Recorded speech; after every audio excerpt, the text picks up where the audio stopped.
Bom dia, turma, tudo bem? Beleza? Vamos lá, então.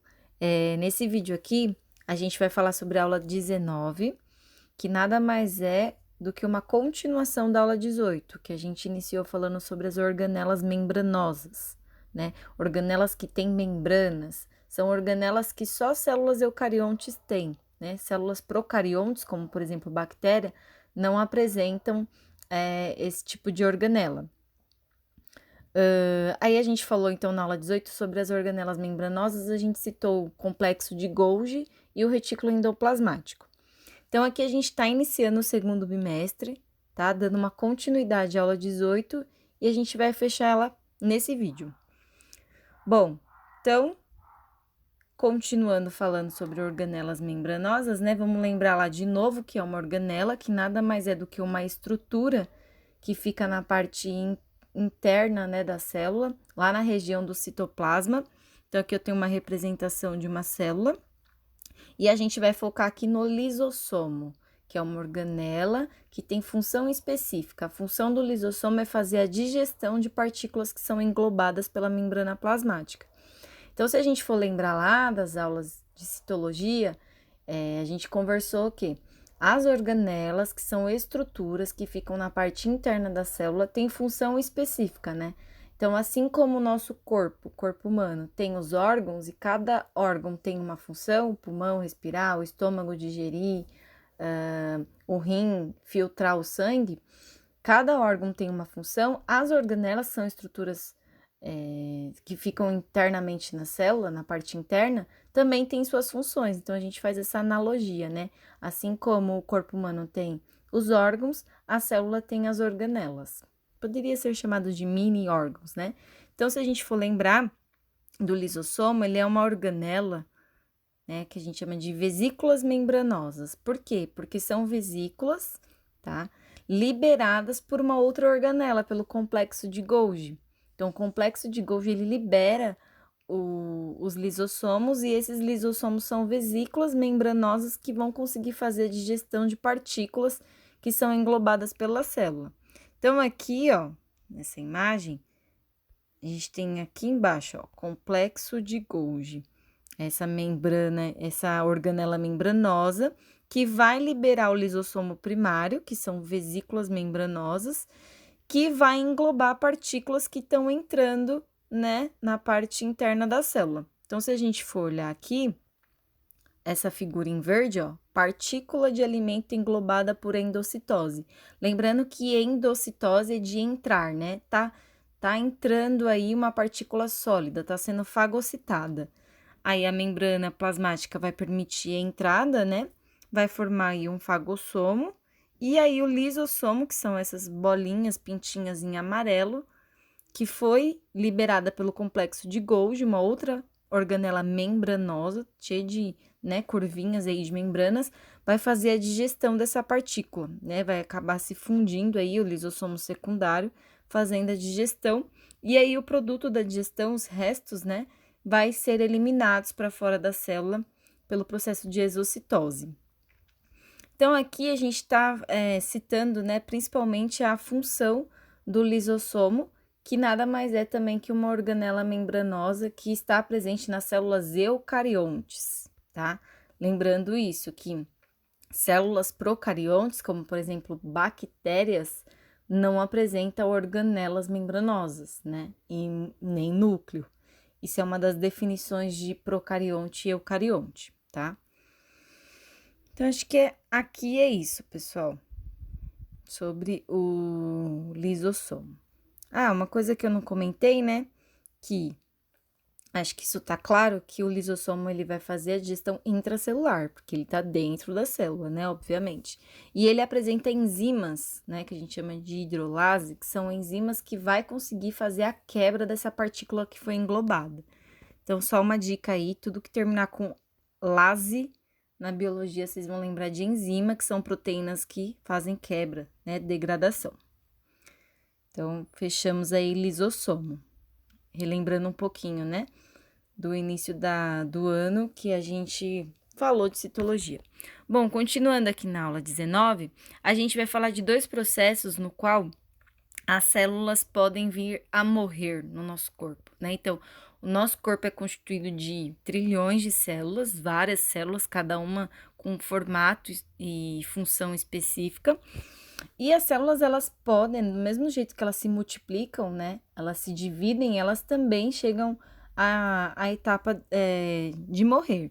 Então, olha só, vamos ver aqui os dois processos de morte celular. O primeiro que a gente vai ver é a apoptose. O que é a apoptose? A gente fala que é uma morte celular programada. É como se fosse a morte celular natural. Já é programada para que algumas células morram durante o desenvolvimento durante o desenvolvimento de determinado indivíduo, para que ele consiga se desenvolver até mesmo aí nos pontos evolutivos, trazendo aí características que vai desencadear no processo evolutivo, tá? Então, na verdade, essa morte programada, ela está relacionada com a genética do ser vivo. Então, ó, um exemplo clássico de vocês entenderem o que é morte celular programada, tem aqui uma célula, ó, tá? Uma célula normal, ela tá passando por um processo de condensação, ela se fragmenta e aí ela vai, a gente fala que são corpos apoptóticos, né? Ela vai se fragmentando em pedaços menores até não ter função, mas ali ser fagocitada por outra célula, né? Enfim, então ela morreu, não está mais em cena. Um exemplo clássico acontece com a gente. Nós, mamíferos, durante o nosso desenvolvimento embrionário dentro da barriga da mãe, as nossas mãos, né? Mão de pato que falam, né?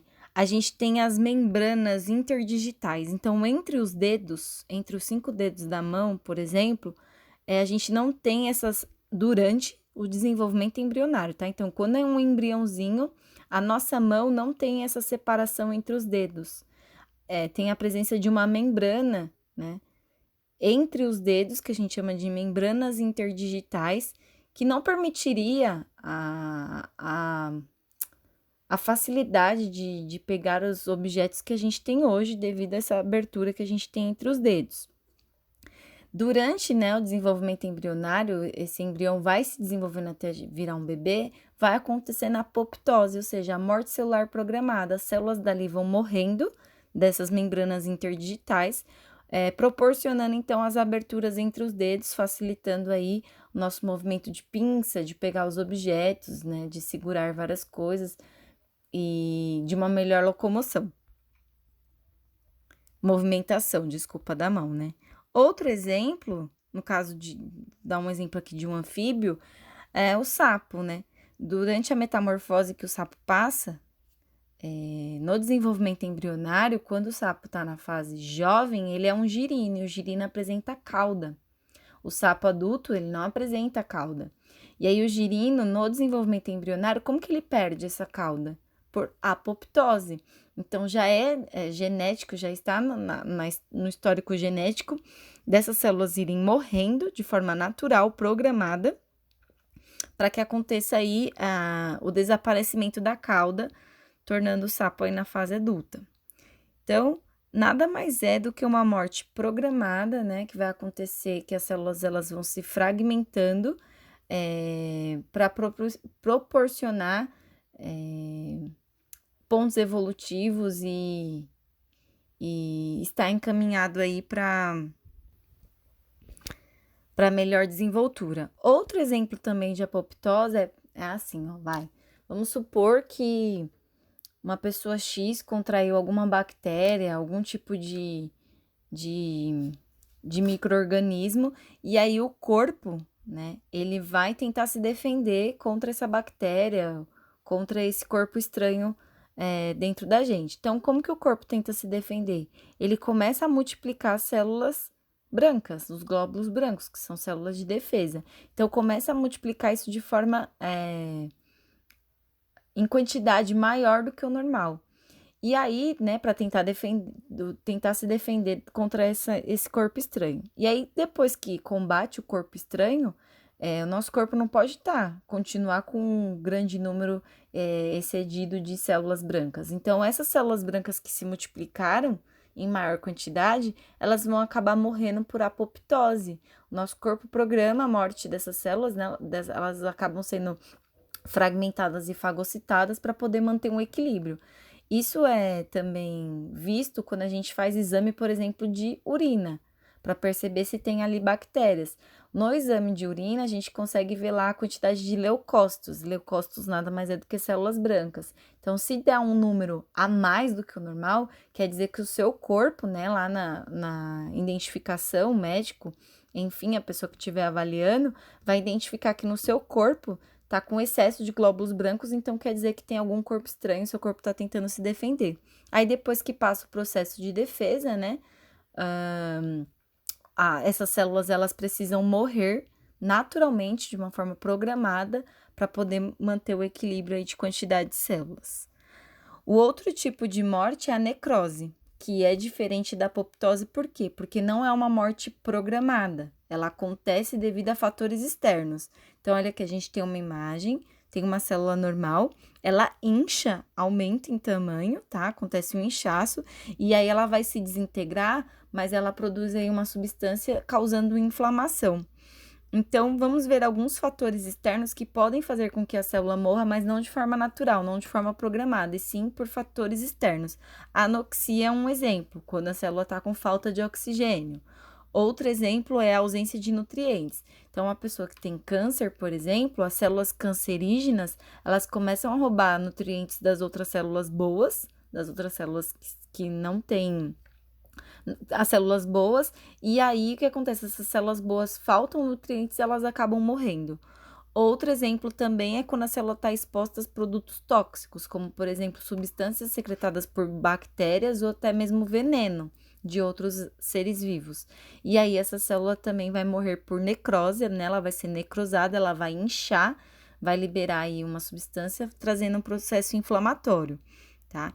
Então, a principal diferença aí entre apoptose e necrose são dois tipos de morte celular, uma é programada e a outra acontece por fatores externos.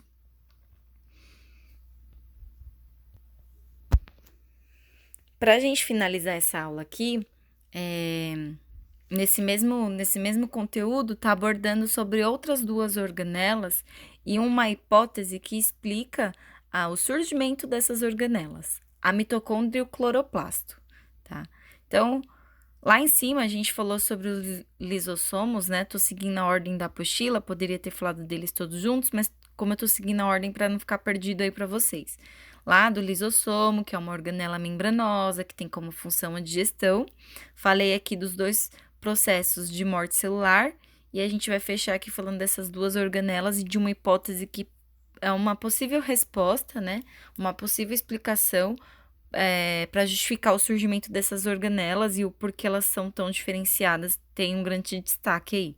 Então, a mitocôndria, se a gente for lembrar lá das aulas de citologia, é uma organela que está presente nas células eucariontes, porque também é uma organela membranosa, né? A gente tem aí as membranas internas. Ela tem como principal função fazer o processo de respiração celular para produzir energia, né, para dentro da célula. Então, vamos olhar aqui um pouquinho sobre a estrutura, a morfologia. Se vocês repararem, ela tem uma membrana interna e externa. A interna tem essas curvinhas, né, essas invaginações. E a externa, ela é mais reta, né? A gente tem essas bolinhas que são os ribossomos, tá? Ribossomos próprios dela, da própria bactéria, da mitocôndria. E, além disso, ela apresenta um DNA circular. Deixa eu dar um zoom aqui. Essas bolinhas em vermelho aí unidas, formando quase um círculo. Esse DNA circular, a membrana externa, a membrana interna, os ribossomos, que são as organelas. Dentro, a parte interna da mitocôndria, a gente chama de matriz mitocondrial, onde tem ali um líquido semiviscoso. E a membrana interna, que é essa que é toda encurvadinha, né? Várias invaginações, a gente chama ali de crista mitocondrial. Bom, então aí são as regiões da mitocôndria, principal função de fazer o processo de respiração celular, produzir ATP, que nada mais é do que uma molécula energética, que a gente vai falar melhor nas próximas aulas, e é uma organela presente aí nas células eucariontes. Agora, vamos olhar um pouquinho o cloroplasto e comparar essas duas organelas. Primeiro ponto aí semelhante, tá? De morfologia. O cloroplasto, ele também tem duas membranas. Se a gente for olhar aqui, talvez a imagem não esteja tão boa assim, tá cortado, a membrana interna e a membrana externa. Já há uma semelhança aí entre essas duas organelas. São organelas que apresentam duas membranas, interna e externa. Outra coisa que também em comum com a mitocôndria é o DNA. É um DNA circular. Ah, professora, não parece circular. É porque ele tá todo ali enroladinho, mas se a gente esticar ele, ele não vai ter um início e um fim. Não vai ter um início e nem um fim, como se fosse o DNA que eu desenhava para vocês na lousa, né? Que é dupla fita hélice. O nosso DNA que tá no núcleo é um DNA diferenciado. Se esticar isso aqui, ele vai virar um ciclo mesmo, tá? Por isso circular. Os ribossomos, né? Que tem aqui as bolinhas verdinhas, que vocês devem lembrar que são organelas para sintetizar proteínas. E o cloroplasto, né? A gente tem os tilacoides. O que é o tilacoide, né? Essa estruturinha aqui, ó, que parece uma moedinha. O conjunto de tilacoides a gente chama de grânus ou grana, tá? Tá vendo? Ó, granum. É o conjunto de tilacoide. O pessoal compara muito com dinheiro. Pensa que uma moedinha parece uma moedinha, né? A gente chama de tilacoide. Várias moedinhas juntas, eu tenho uma grana. Então, eu tenho um granus, tá? Para que serve essa estrutura? O tilacoide é aonde tem o pigmento clorofila, que consegue absorver luz solar. Então, essa organela, ela é específica de plantas e algas, que conseguem fazer o processo de fotossíntese e produzir o próprio alimento. Então, é aqui no tilacoide, nessa região, nessa estrutura, que tem a clorofila e consegue fazer a absorção de luz solar.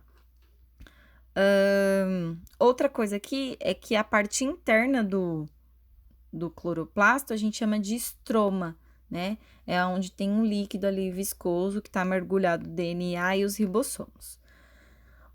O que tem em comum, né, entre essas duas organelas? Acabei citando aqui para vocês a membrana interna e externa. Ambas têm, né, membrana interna e externa. Ambas têm DNA circular e ribossomos próprios, tá? São ribossomos que são diferentes daqueles ribossomos que são encontrados lá no retículo endoplasmático das nossas células. Só que o cloroplasto, pessoal, de novo, ele é uma organela que está presente só em células, só em plantas e algas, né? Que são seres autótrofos que produzem o próprio alimento. Então, aí a principal função vai ser a fotossíntese com a produção de oxigênio, diferente das mitocôndrias que tem como função respiração celular e produção de ATP. Bom, qual é o ponto aqui para explicar o porquê essas organelas são semelhantes, mesmo com funções diferentes, mas são semelhantes, e por que são as únicas organelas que apresentam DNA? São organelas que têm DNA próprio, um DNA circular. A gente estava acostumado a ver lá o DNA dentro do núcleo, né? Guardadinho ali, reservado, e todo ao redor as organelas espalhadas no citoplasma. Já essas organelas, elas têm DNA próprio. O que acredita-se? Acredita-se numa hipótese, tá? De que lá no desenvolvimento, surgimento da vida, tinha lá uma célula protoeucarionte, porque protoeucarionte, ela ainda não era eucarionte, mas também não era procarionte, né? Era uma célula em transição. Ela englobou uma bactéria, tá? Então, aqui uma célula englobando uma bactéria através do processo de fagocitose, englobou. E o processo normal seria o quê? Ao englobar essa bactéria, fazer a digestão, pegar ali os nutrientes para alimentar a célula. Só que acredita-se, isso é uma hipótese, tá, pessoal? Uma possível justificativa para entender de onde surgiu essas duas organelas, cloroplasto e mitocôndria. Acredita-se que quando essa célula aqui, ó, protoeucarionte, né, uma das primeiras eucariontes a surgir, englobou uma bactéria, não aconteceu a digestão. E aí, essa bactéria, né, por processos de mutação, ficou ali morando dentro da célula, né? Por isso, endossimbiose é o nome da hipótese. Endo vem de entrar, simbiótica vem de viver junto, viver dentro, né? Símbolo de viver junto. Então, o que acontece? Acredita-se que uma célula protoeucarionte englobou uma bactéria, só que essa bactéria não foi digerida e ela passou a viver ali, morar ali, trocar benefícios com a célula. E acredita-se que passou-se por mutações, e esse organismo aí, essa bactéria veio a se tornar uma mitocôndria.